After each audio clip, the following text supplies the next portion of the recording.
ఇక డీటెయిల్స్ చూస్తే తెలంగాణ ఆర్టీసీలో సమ్మె సైరన్ మోగింది. ఏప్రిల్ 22 నుంచి సమ్మెకు వెళ్తున్నట్లు ఆర్టీసీ జేఏసీ ప్రకటించింది. తాము నెల క్రితమే నోటీసులు ఇచ్చామని, ప్రభుత్వం నుంచి ఎలాంటి స్పందన లేదని, అందుకే ఏప్రిల్ 22 నుంచి సమ్మె చేయనున్నామని ఆర్టీసీ జేఏసీ ప్రతినిధులు తెలిపారు.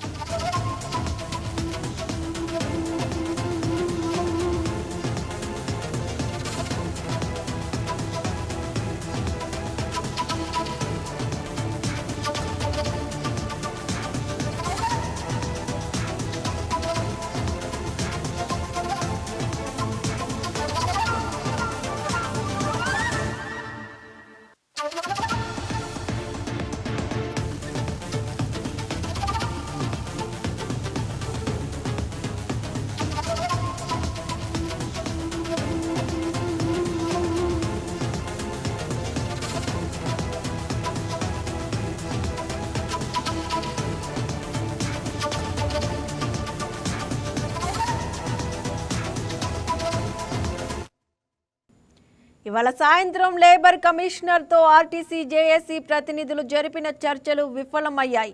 లేబర్ కమిషన్ సమ్మె చర్చలకు ఆర్టీసీ యాజమాన్యం మరోసారి డుమ్మా కొట్టింది.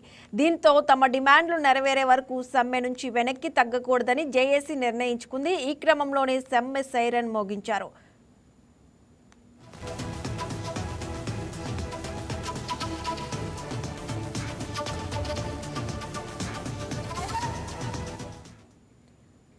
ఆర్టీసీ కార్మికులు గత కొంతకాలంగా వేతనాలు, బెనిఫిట్స్, సర్వీస్ సమస్యలను పరిష్కరించాలని ప్రభుత్వాన్ని డిమాండ్ చేస్తున్నారు. అయితే ప్రభుత్వం నుంచి సరైన స్పందన రాకపోవడంతో సమ్మెకు దిగారు. తాము సమ్మెకు దిగితే దాని బాధ్యత ప్రభుత్వమే తీసుకోవాలని జేఏసీ అంతకుముందే ప్రకటించింది. మొత్తంగా తమ డిమాండ్లపై వెనక్కి తగ్గేది లేదని, కార్మికుల హక్కుల కోసం పోరాటం చేస్తామని జేఏసీ తెలిపింది.